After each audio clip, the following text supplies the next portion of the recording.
ଷଷ୍ଠ ଶ୍ରେଣୀର ଭାଇ ଭଉଣୀମାନଙ୍କୁ ସ୍ୱାଗତ, ସୁପ୍ରଭାତ। ଏଠାରେ ଆମେ ସଂଖ୍ୟାର ପୂର୍ବ ପାଠର ଆଲୋଚନା ବିଷୟରେ କିଛି ଆଲୋଚନା କରିବା।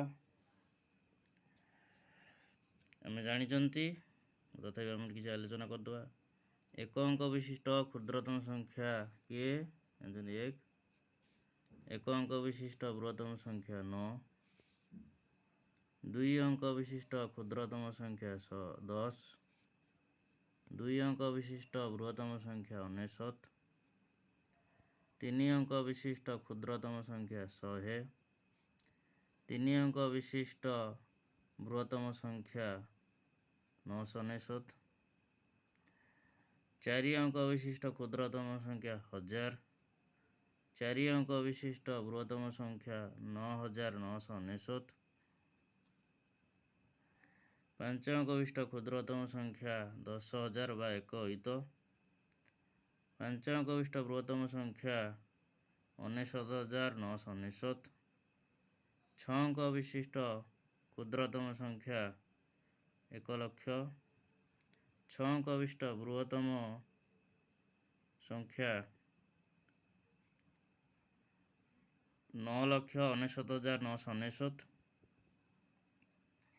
ଏଠାରେ ଆମେ ଲକ୍ଷ୍ୟ କରିବା, କ'ଣ ଲକ୍ଷ୍ୟ କରିବା?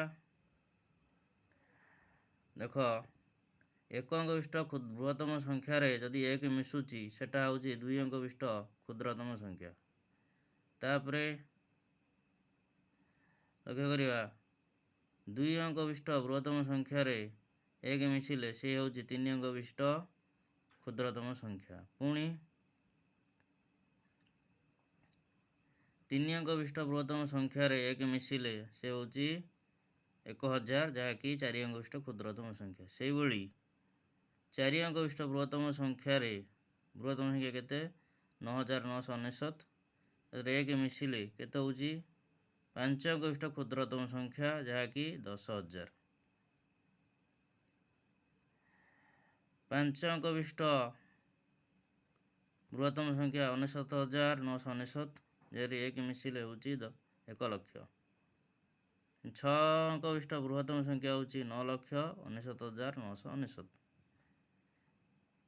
ଏଇଭଳି ଭାବରେ ସଂଖ୍ୟାର କିଛି ସାମୟିକ ଧରଣ ଆମେ ଶିଖିଲେ। ବର୍ତ୍ତମାନ ଆପରେ ଏଇଭଳି ଭାବରେ ଆମେ କିଛି ଗୃହ କାର୍ଯ୍ୟ ଦିଆହେଲେ ଆମେ ଘରେ ସେ କାର୍ଯ୍ୟ କରିବା।